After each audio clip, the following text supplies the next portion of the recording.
अरिहंताणं नमो सिद्धाणं नमो आयर्याणं नमो वज्रायाणं नमो लोये सौसारूढम्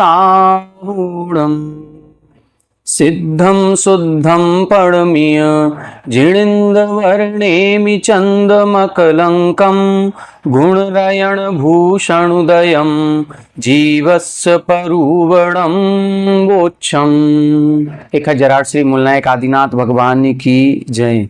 1008 श्री गोमटेश्वर बाहुबली भगवान की जय। द्वासांग जिनवाणी माता की जय। आचार्य श्रेष्ठ आचार्य गुरुवर श्री 108 नेमिचंद्र सिद्धांत चक्रवर्ती महाराज की जय। आचार्य श्रेष्ठ आचार्य गुरुवर श्री 108 विद्यासागर जी महामुनि राज की जय। तीर्थ चक्रवर्ती जगत पूज्य निर्यापक श्रमण मुनि पुंगव श्री 108 सुधा सागर जी महाराज की जय। समस्त मुनि संघ की जय। हम सभी का बड़ा ही सौभाग्य है जो हम इस युग में उत्पन्न हुए हैं, जिस युग में हमें संत श्रोमणी आचार्य श्रेष्ठ आचार्य गुरुवर श्री 108 विद्यासागर जी महाराज श्री का सानिध्य भी प्राप्त हुआ और हमें तीर्थ चक्रवर्ती जगत पूज्य निर्यापक श्रमण मुनि पुंगव श्री 108 सुधा सागर जी महाराज श्री का पूर्ण आशीर्वाद, पूर्ण उनकी प्रेरणा और उनकी कृपा हमको प्राप्त हो रही है। उनके ही आशीर्वाद एवं प्रेरणा से श्री दिगंबर जैन श्रमण संस्कृति संस्थान की स्थापना हुई थी और आज उस श्रमण संस्कृति संस्थान के द्वारा अनेकों धर्म प्रभावना के कार्य किए जा रहे हैं। पूज्य महाराज श्री के आशीर्वाद से उसी श्रमण संस्कृति संस्थान सांगानेर के द्वारा एक 12 वर्षीय पाठ्यक्रम संचालित हो रहा है, जिसके 6 वर्ष पूर्ण हो चुके हैं। आज हमारे आचार्यों के द्वारा जो प्राचीन ग्रंथ लिखे गए हैं, जो आर्ष मार्गीय ग्रंथ हैं, उन ग्रंथों का स्वाध्याय कैसे जन सामान्य कर सके, इसी उद्देश्य के साथ ये पाठ्यक्रम प्रारंभ किया गया था। 6 वर्षों के माध्यम से हम सभी ने छेढ़ाला बालबोध से लेकर के इष्टोपदेश जी, द्रव्य संग्रह जी, श्रावकाचार्य जी, तत्वार्थ सूत्र जी, पुरुषार सिद्धि उपाय जी, पद्मनंदी पंचविंशतिका जी, सर्वार सिद्धि जी जैसे महान ग्रंथों का स्वाध्याय किया है। इस वर्ष हम सभी का ये परम सौभाग्य है कि अब हम गोमट सार जीवकांड जी जैसे महान ग्रंथ का स्वाध्याय इस सप्तम वर्ष के अंतर्गत करेंगे। पूर्व वर्षों में हमने जो 6 वर्ष के ग्रंथ थे, इन सभी ग्रंथों का YouTube के माध्यम से स्वाध्याय किया था। इस वर्ष भी श्री जीवकांड जी ग्रंथ जो हमारे कोर्स में है, यह 2 वर्ष तक हमारे रहेगा। जैसे पहले सर्वार सिद्धि जी थी, उसके प्रारंभ के 5 अध्याय 5वें वर्ष में थे और 6 से 10 अध्याय 6वें वर्ष में रखे गए थे। हम सभी ने उस सर्वार सिद्धि ग्रंथ का आद्योपांत पूरा वर्णन संस्कृत टीका के साथ किया था। उसका स्वाध्याय किया, उसकी परीक्षा भी आपने दी होगी और संभवतः रिजल्ट भी जल्दी से जल्दी आने वाला है। आप लोग सर्वोत्कृष्ट अंकों के साथ पास भी होंगे। बहुत कुछ ज्ञानार्जन हम सभी लोग पूर्व कक्षाओं में कर चुके हैं। अब जब हम सर्वार सिद्धि जैसे महान ग्रंथ का स्वाध्याय कर चुके हैं, तो अब हम इस योग्य हो चुके हैं कि हम आचार्य नेमिचंद्र सिद्धांत चक्रवर्ती महाराज द्वारा रचित इस गोमट सार, जीवकांड और कर्मकांड जैसे विषय को भी पढ़ सकेंगे। एक आम धारणा सभी लोगों में प्रचलित है कि सभी लोग, सामान्य जनमानस भी और बड़े बड़े पंडित लोग भी, विद्वान लोग भी गोमट सार, जीवकांड और कर्मकांड को बहुत ही कठिन ग्रंथ मानते हैं और ये मानते हैं कि ये तो बहुत उत्कृष्ट कोटि का ग्रंथ है, ये हम आपके पढ़ने योग्य है ही नहीं, ये तो सामान्य स्वाध्याय का विषय है ही नहीं। जबकि अब अपन को इस आम धारणा को गलत साबित करना है और पूज्य सुधा सागर महाराज श्री की प्रेरणा से ये संभव हो रहा है। चूंकि गोमट सार, जीवकांड जी जैसा ग्रंथ सप्तम वर्ष के अंतर्गत रखने से अब ये जन सामान्य के योग्य बन जाएगा और हम भी कोशिश करेंगे कि इस कठिनतम ग्रंथ को, कहने में कठिनतम है लेकिन इतना कठिन नहीं है। कठिन क्यों नहीं है? क्योंकि हम 6 वर्ष का अध्ययन पूर्व में कर चुके हैं। यदि कोई व्यक्ति, जो हमने 6 वर्ष में ग्रंथ पढ़े हैं, इष्टोपदेश जी, तत्वार सूत जी, पुरुषार सिद्धि जी, द्रव्य संग्रह जी और सर्वार सिद्धि जी जैसे ग्रंथ का स्वाध्याय हमने किया है, यदि किसी जीव ने ऐसा स्वाध्याय नहीं किया और वो डायरेक्ट सीधा गोमटसार जीवकांड जी पढ़ेगा तो उसके लिए कठिन होगा, और कठिन नहीं होगा, कठिनतम होगा। लेकिन चूंकि हम लोग प्रारंभ से, बालबोध से प्रारंभ करते हुए विगत 6 वर्षों में जो हमने ज्ञान अर्जन किया है, उस ज्ञानार्जन के कारण से अब हमारा स्वाध्याय इतना मजबूत हो चुका है कि अब हम इस गोमटसार, कर्मकांड और जीवकांड जी जैसे ग्रंथ को भी आसानी से समझ सकते हैं। ऐसा कोई भी विषय इन ग्रंथों में नहीं है जो हम लोग नहीं समझ सकें। कुछ कुछ विषय थोड़ा सा ऐसा आएगा और इन ग्रंथों में दिया हुआ है जिसके लिए थोड़ी सी मेहनत हमें बहुत ज्यादा करनी पड़ेगी। हम यदि मेहनत करेंगे तो ऐसा कोई विषय नहीं होगा जिसको हम ना समझ सकें या पढ़ नहीं सकें। लेकिन चूंकि हम मेहनत करने से यदि घबराएंगे तो फिर कहीं ना कहीं कमी हमारी रह जाएगी। ये ग्रंथ अपन सभी प्रारंभ कर रहे हैं। आज इसका पहला दिन है और पहले दिन अपन इसका मंगलाचरण भी पढ़ेंगे, साथ में एकाध गाथा और जितना समय रहेगा वो उसका अध्ययन करेंगे, और साथ में ये ग्रंथ कब लिखा गया, इस ग्रंथ का परिचय सामान्य से इसको जानने का प्रयास करेंगे। सबसे पहले तो हमारा आप सभी से निवेदन ये है कि हम सभी अपने मन मस्तिष्क से ये धारणा दूर कर दें कि ये बहुत कठिन ग्रंथ है और हमारी समझ के परे है। नहीं, हम चूंकि श्रमण संस्कृति संस्थान से अध्ययन किए हुए हैं और आदरणीय पंडित रतनलाल जी बेनाड़ा जी साहब ने हम सभी को अध्ययन कराया है, बहुत कुछ ज्ञान हमें वहां से प्राप्त हुआ है। और उसके बाद जब से सांगानेर संस्थान हमने छोड़ा है, 2012 में हमने वहां से छोड़ दिया था और सन 98 में हम वहां पर पढ़ने गए थे। 14 साल वहां पर रहे, 6 वर्ष अध्ययन किया और 8 वर्ष वहां के बच्चों को पढ़ाया भी है। उसके बाद जब हमारी सरकारी सेवा में यहाँ पर गवर्नमेंट टीचर के रूप में नियुक्ति हुई तो हम 2012 से यहाँ ललितपुर में निवास कर रहे हैं।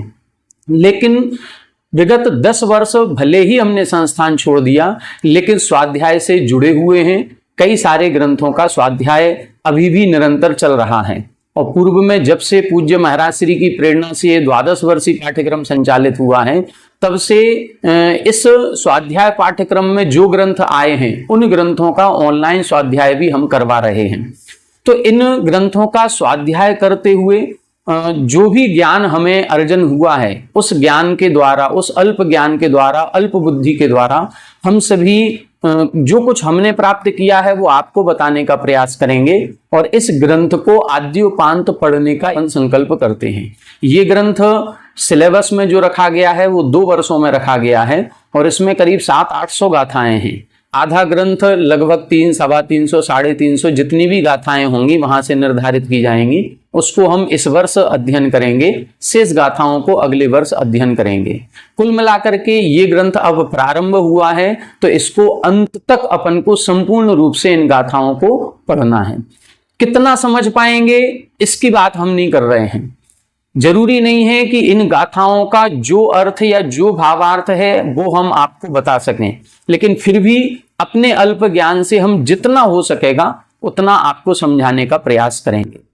जहां हम नहीं समझा पाए या हमारी बुद्धि कमजोर पड़ जाए, वहां पर अपने पास पूज्य सुधा सागर महाराज श्री जैसे महान गुरु यहाँ पर विराजित हैं, उनका जिज्ञासा समाधान का कार्यक्रम चलता है। पूज्य प्रमाण सागर जी महाराज श्री का शंका समाधान का कार्यक्रम चलता है।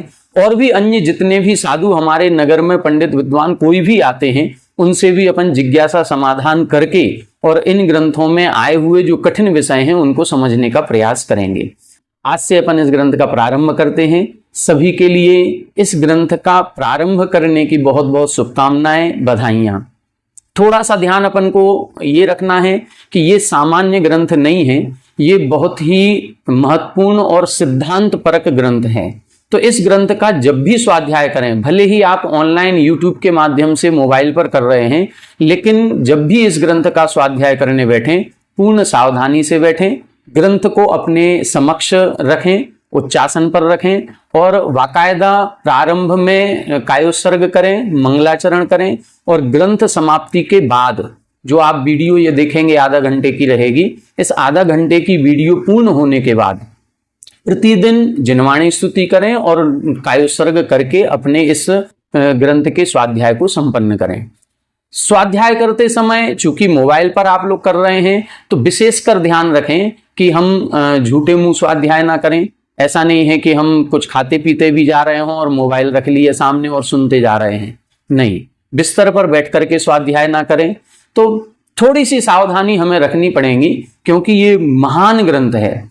जितनी हम सावधानी रखेंगे इसका स्वाध्याय करने में उतना ज्यादा पुण्यार्जन हमको होगा। आप लोग जब ग्रंथ पढ़ेंगे, हमने तिल्लोपन्नति जी ग्रंथ जब पढ़ा था तो उसके प्रारंभ में कुछ उन्होंने क्षेत्र मंगल, काल मंगल इत्यादि का वर्णन किया। वहां उन्होंने स्वाध्याय के द्वारा भी असंख्यात गुणी निर्जरा का वर्णन किया है कि स्वाध्याय करने से असंख्यात गुणी निर्जरा होती है। लेकिन ये निर्जरा कब होगी? ये निर्जरा तब होगी जब हम पूर्ण बहुमान के साथ इस ग्रंथ का स्वाध्याय करेंगे। ये सामान्य ग्रंथ नहीं है, सिद्धांत परक ग्रंथ है, इसीलिए इसको पढ़ते समय पूर्ण सावधानी रखें। शुद्ध वस्त्रों के साथ यदि पढ़ सकें तो बहुत अच्छा होगा। ग्रंथ अपने समक्ष रखें तो और भी अच्छा होगा। पूर्ण सावधानी से पढ़ें। देखें, इस ग्रंथ का नाम है गोमटसार जीवकांड।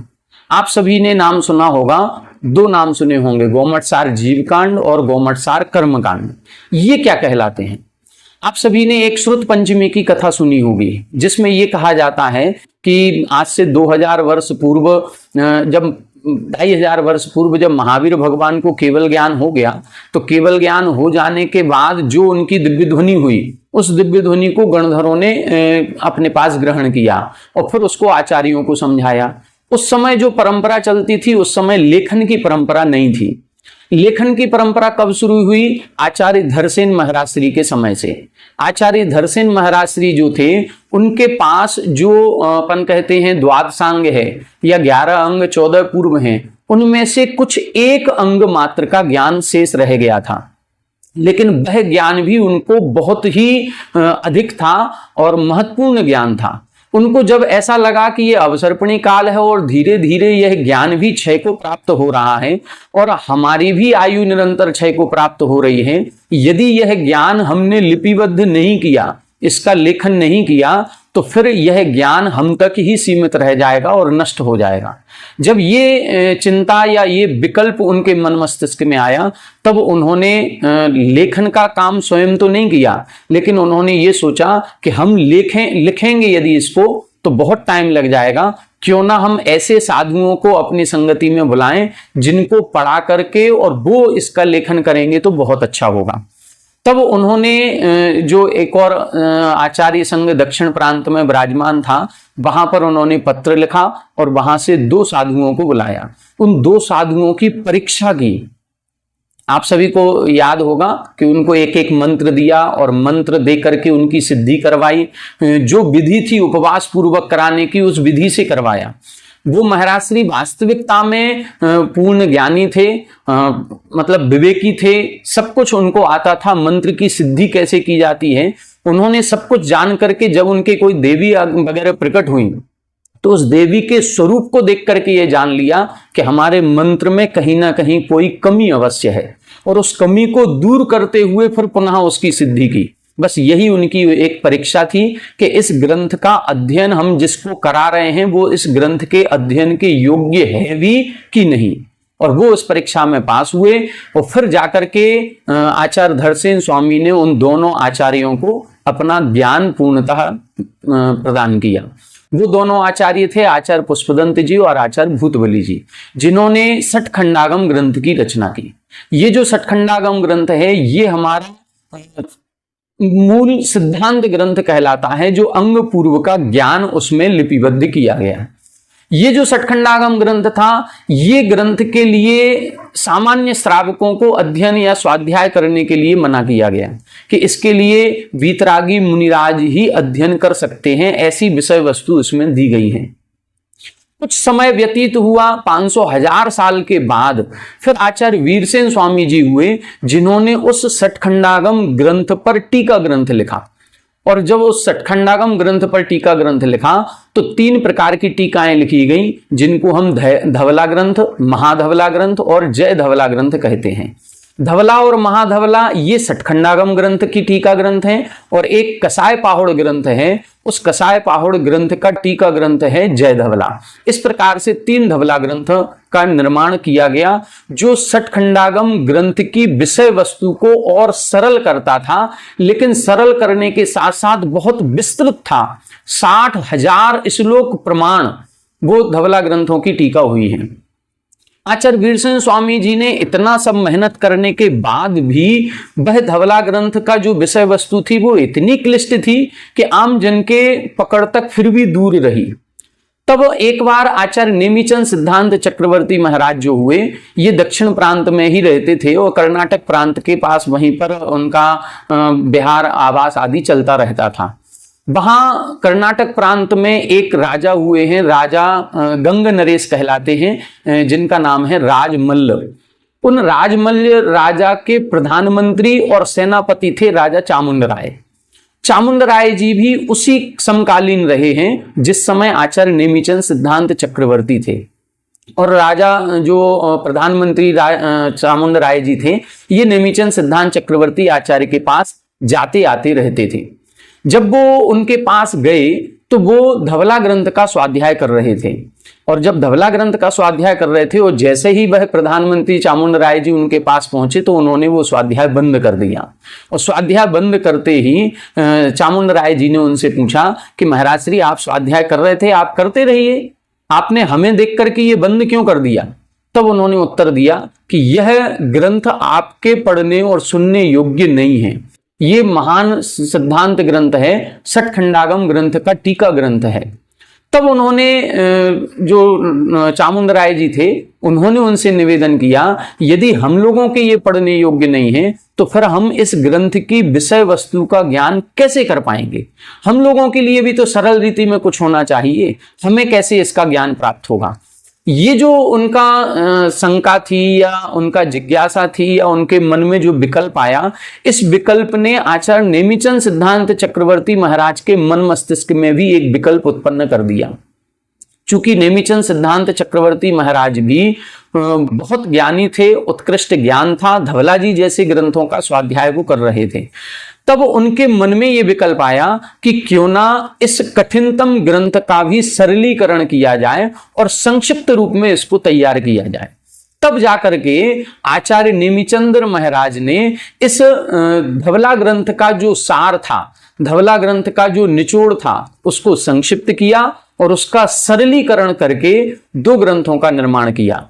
मुख्य रूप से ग्रंथ एक ही है जिसका नाम है गोमट सार ग्रंथ।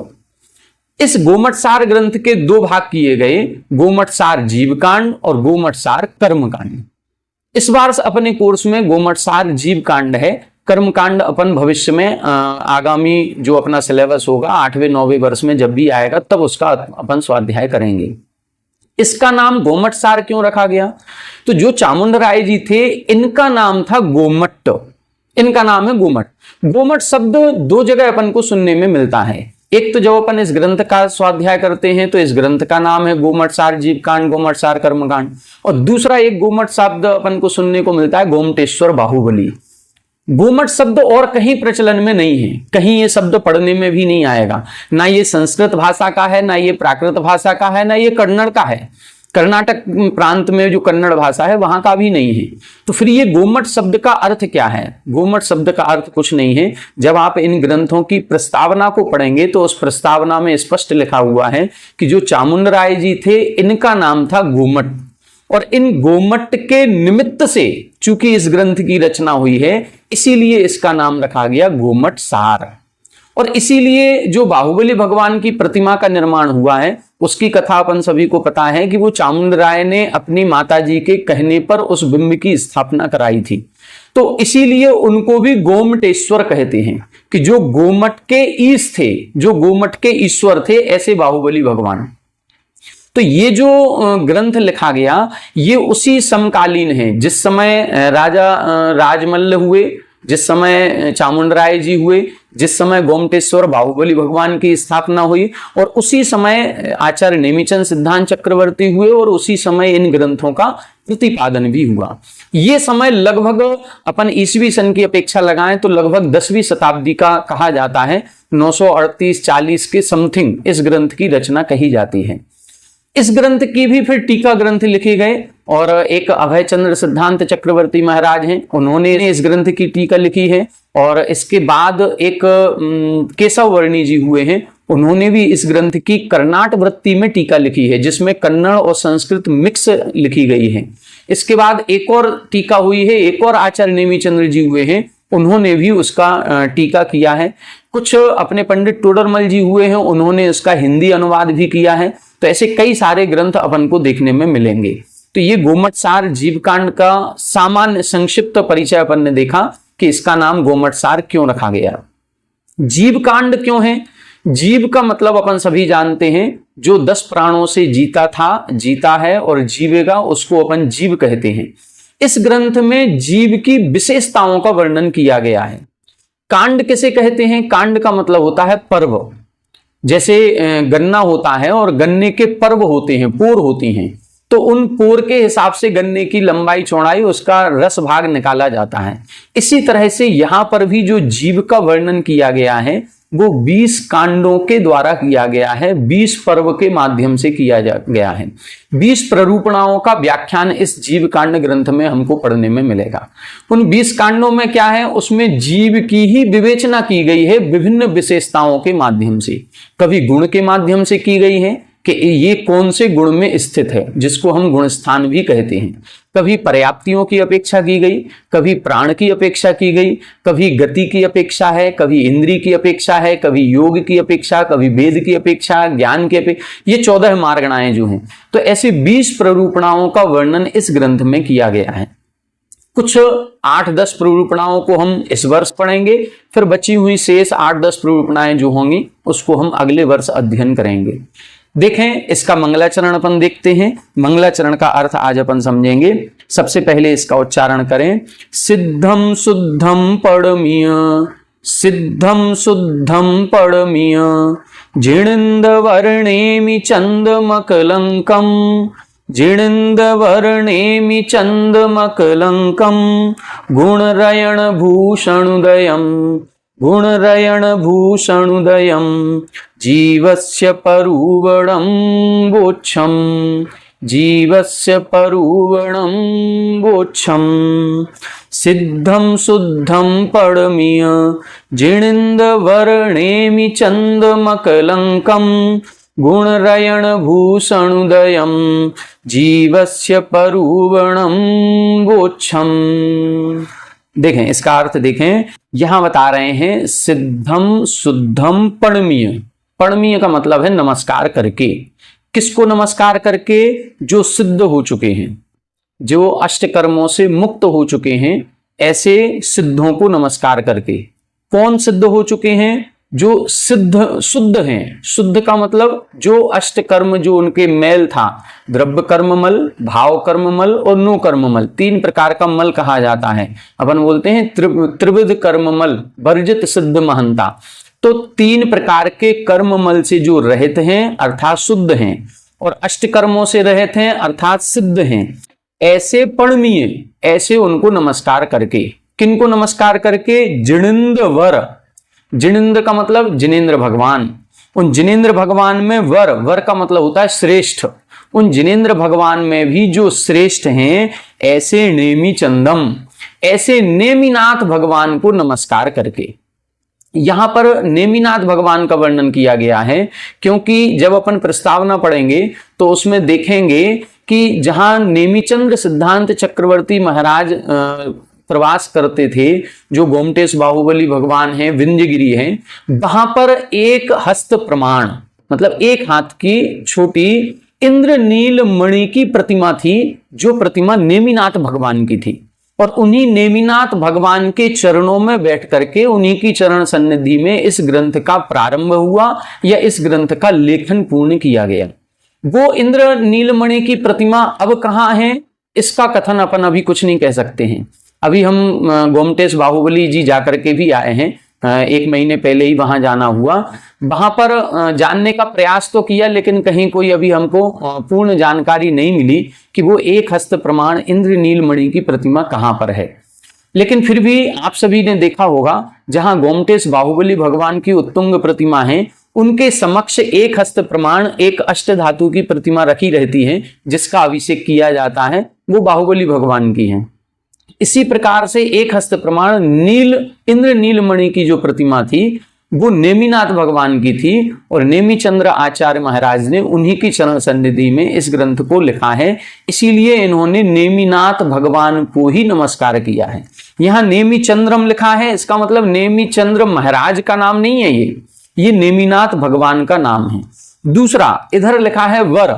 वर शब्द का जब अपन अर्थ लगाएंगे, इसी ग्रंथ में आगे गाथा आएगी, और उस गाथा में अक्षरों से अंक बनाने की एक प्रक्रिया लिखी हुई है कि कौन सा अक्षर कौन से अंक का प्रतिपादन करता है।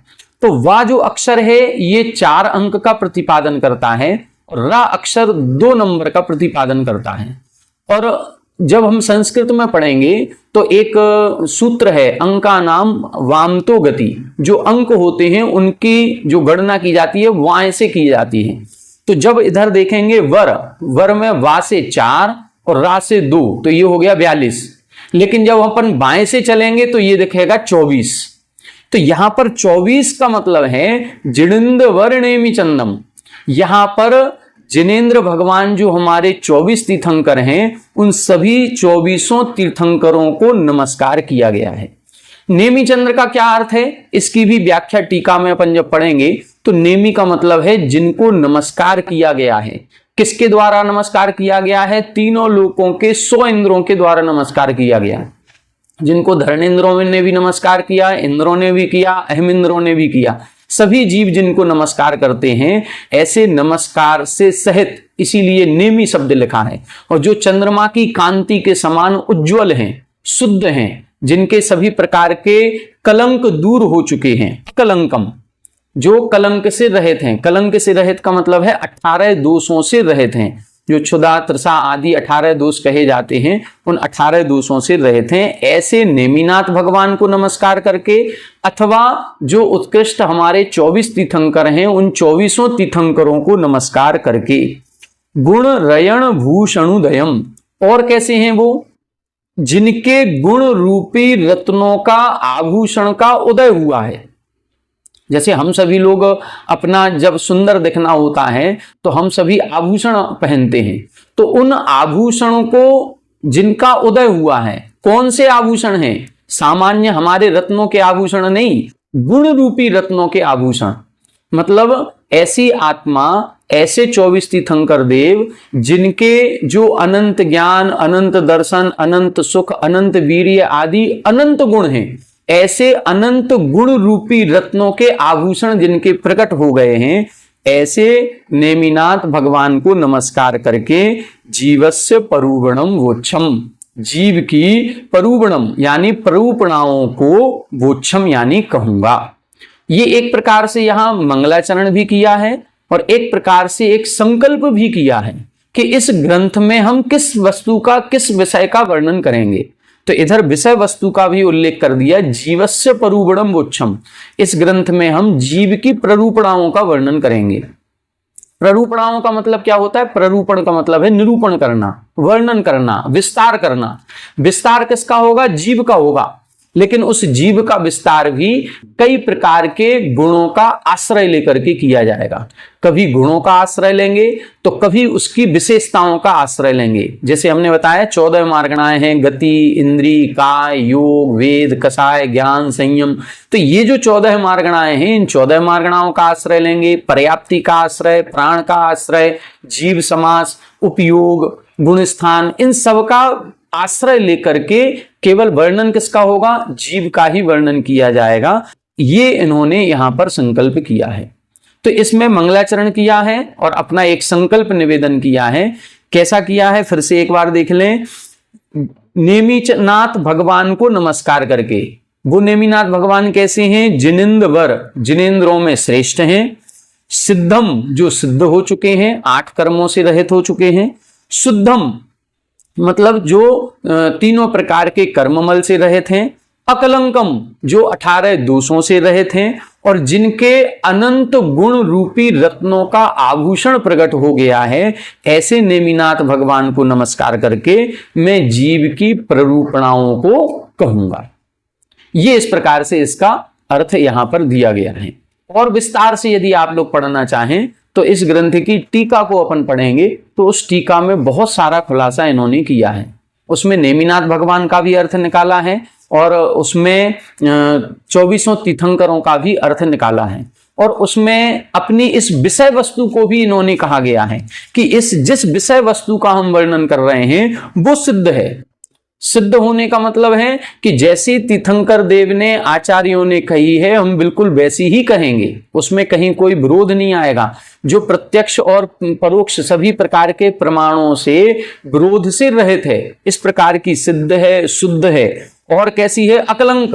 अकलंक का मतलब इसमें किसी भी प्रकार के राग द्वेष को बढ़ाने वाली कथाओं का वर्णन नहीं है। ये केवल और केवल जीव के स्वरूप का वर्णन करेगी, इसमें किसी भी कथाओं का वर्णन नहीं है। इस प्रकार से ये अकलंक है। और गुण रयण भूषण उदयम, जो गुण रूपी आभूषणों का उदय कराने वाली है। यदि हम लोग इस ग्रंथ का स्वाध्याय करेंगे तो हमारे कौन से गुण प्रकट होंगे? हमारे भी सम्यक दर्शन, सम्यक ज्ञान, सम्यक चारित्र रूपी रत्नत्र प्रकट होने की सामर्थ्य इस ग्रंथ के अध्ययन करने से आ जाएगी। तो हमारे भी मतलब इस जो ये विशेषण लिखे गए हैं, इन विशेषणों को दोनों जगह लगाया गया। जीवस्य परूपणम, वो प्ररूपणाएं कैसी हैं? वो प्ररूपणाएं सिद्ध हैं, शुद्ध हैं, अकलंक हैं और गुण रयण भूषणोदयम। ये इस प्रकार से ये चारों विशेषण उस प्ररूपणाओं में भी लगाने हैं और ये चारों विशेषण नेमिचंद्र भगवान में भी लग सकते हैं। तो दोनों प्रकार की व्याख्या इस गाथा के अर्थ में टीका में इन्होंने दी हुई है। इसको अपन विशेष रूप से पढ़ सकते हैं। अब इसके दूसरे नंबर की गाथा आएगी जिसमें इन 20 प्ररूपणाओं का नाम का कथन किया जाएगा कि वो 20 प्ररूपणाएं कौन कौन सी होती हैं। इन 20 प्ररूपणाओं को अपन कल की कक्षा में देखेंगे। आज की कक्षा में अपन यहीं पर विराम लेते हैं। आप सभी से एक बार पुनः निवेदन है कि इस ग्रंथ को पूर्ण सावधानी से, पूर्ण बहुमान के साथ, विनय के साथ अपन को अध्ययन करना है। पहली गाथा आज अपन ने पढ़ी है। इसके बाद निरंतर प्रतिदिन एक एक वीडियो अपन यहाँ पर हम रिकॉर्ड करके और आप लोगों को YouTube के माध्यम से उपलब्ध कराएंगे। बीच बीच में हो सकता है किसी अनुकूलता प्रतिकूलता के कारण से नहीं आ पाए, लेकिन फिर भी पूरा अपने पास साल है, पूरा समय है। इस समय के आपकी परीक्षाओं के पूर्व तक इसकी जो लगभग 300 गाथाएं होंगी, जो भी सिलेबस में होंगी, वो सिलेबस को पूर्ण कराने में अपन कोशिश करेंगे। दूसरा, ये ग्रंथ इतना सरल भी नहीं है कि हम सभी लोग सभी बातों को समझ जाएं, और इतना कठिन भी नहीं है कि हम कुछ भी ना समझ पाएं। जितना भी है, जो कठिन विषय आएगा उसको समझ करके अपन हम चर्चा करने का प्रयास करेंगे। लेकिन यदि मान लो कहीं कोई विषय ऐसा रह जाता है कि जो अत्यंत कठिन है या रिकॉर्डिंग के माध्यम से समझाने में थोड़ी सी तकलीफ हो सकती है, तो हो सकता है उसको अपन फिर महाराजों के पास जा करके समझ करके वो फिर उसको पढ़ने का प्रयास करेंगे। हम अल्प बुद्धि से अपनी जितना ज्ञानार्जन हमने किया है उस ज्ञान के माध्यम से इसको समझाने का प्रयास करेंगे। आप सभी एक संकल्प लें। हम यदि ये संकल्प ले रहे हैं कि इस ग्रंथ को पूर्ण करेंगे, तो आपको भी एक संकल्प लेना है कि हम भी इस ग्रंथ को YouTube के माध्यम से पूर्ण रूप से पढ़ेंगे। ऐसा नहीं है कि आज समय मिला और 10 मिनट की वीडियो सुनिए, 10 मिनट बाद रख दिया, नहीं। पूरा आधा घंटे की वीडियो अपनी रहेगी, 30 से 35 मिनट की, बस इतने में ही अपन को ये सिलेबस पूरा करना है। तो रोजाना एक एक वीडियो आएगी। जब भी पढ़ें, 1 घंटे का समय है, 2 वीडियो पढ़ लीजिए। लेकिन कभी ऐसा ना करें कि एक वीडियो सुनने का प्रारंभ किया, 10 मिनट सुनी और 10 मिनट बाद बंद कर दी। नहीं, यदि अपन को बंद करना है तो पूर्ण जिनवाणी की स्तुति करते हुए, कायोत्सर्ग करते हुए इसको अपन करेंगे। इसकी शुद्धि का, इसके बहुमान का पूर्ण ध्यान रखेंगे। अब अपन सभी लोग जिनवाणी स्तुति करेंगे और जिनवाणी स्तुति के बाद कायोत्सर्ग करके अपन इस ग्रंथ को आज समाप्त करते हैं। कल से पुनः इसी ग्रंथ के आगे के विषय को अपन यहाँ पर लेंगे। सभी को जय जगन्नाथ।